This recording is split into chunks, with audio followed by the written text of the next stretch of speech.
Figure libre, Vincent Hervouette, le prince héritier d'Arabie Saoudite a donc disparu depuis des semaines, au point que la rumeur a couru qu'il avait été assassiné.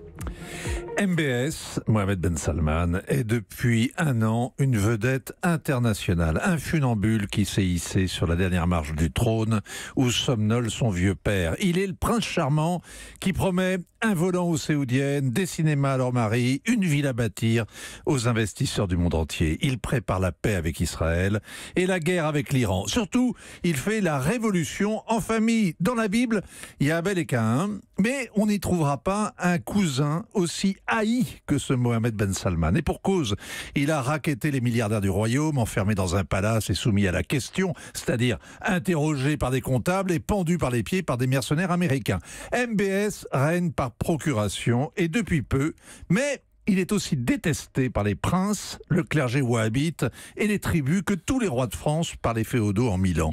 Autant dire qu'il vit dangereusement. Ouais, il y a un mois, des tirs nourris ont éclaté autour du palais à Riyad. Alors officiellement, le 21 avril, les gardes ont abattu un petit drone au-dessus du bâtiment. En réalité, il y a eu des échanges nourris avec des assaillants à l'entrée et des tirs à l'intérieur aussi. Le téléphone arabe a rapporté que MBS avait été tué ou blessé. C'est faux. Ces anges gardiens, ces gardes du corps de Blackwater, l'ont mis aussitôt à couvert, mais les consignes de sécurité sont désormais draconiennes. Et depuis un mois, MBS n'est apparu qu'à une seule manifestation officielle. Il communique très peu. Il a téléphoné cette semaine à Emmanuel Macron, mais il ne se montre plus. Il vit reclus. Ce qui relance toutes les rumeurs. L'absence soudaine d'un homme qui aimait tant s'exhiber fascine. Il règne donc par le vide. En ce moment, c'est Ramadan.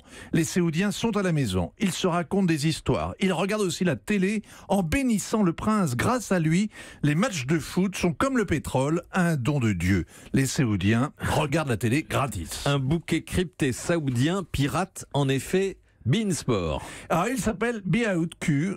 Le nom se moque des Qataris qui sont honnis en Arabie. Et le Qatar avait Al Jazeera qui s'est discrédité en soufflant sur les braises des printemps arabes. Mais l'Émirat garde ses chaînes sportives, un élément clé de son influence planétaire.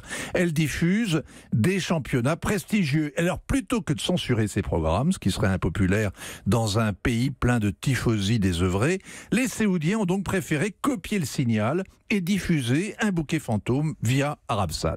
Ce fric-frac est sans précédent. C'est de la piraterie d'État. Les Qataris enragent, c'est encore mieux. Après le Ramadan, il y aura le mondial de foot en Russie. Ensuite, peut-être que MBS se relèvera de son canapé pour remonter sur son cheval à la poursuite de la modernité. Belle histoire, Vincent Hervouette. Axel ? Oui, question intéressée. Vincent, c'est quoi cette chaîne qui pirate Beansport? Et on peut la capter d'ailleurs chez nous? Ça s'appelle BeOutQ.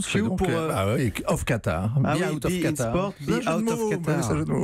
Il y a 10 chaînes qui parasitent donc les chaînes de Bing. Et c'est apparu. L'été dernier, il y a eu une campagne de pub pour annoncer que ça allait être créé. Tout le monde a pensé que c'était un canular. Et puis, bon, les décodeurs fabriqués en Chine sont apparus. On les trouve au souk maintenant, non seulement en Arabie, mais aussi dans le Golfe et même au Maghreb. Et ça coûte pas cher. Donc, on achète le décodeur et vous avez comme ça toutes les chaînes. Mais on le trouve ici, ce décodeur? Ah, moi, je n'ai pas cherché encore. Mais je vais aller voir, je vais aller voir au puce. Mais c'est totalement illégal. Est-ce qu'Arabsat arrose jusqu'à l'Europe? Je ne suis pas certain de ça. Non, Non, on va vérifier. En tout cas, au Maghreb, oui. Europe 1.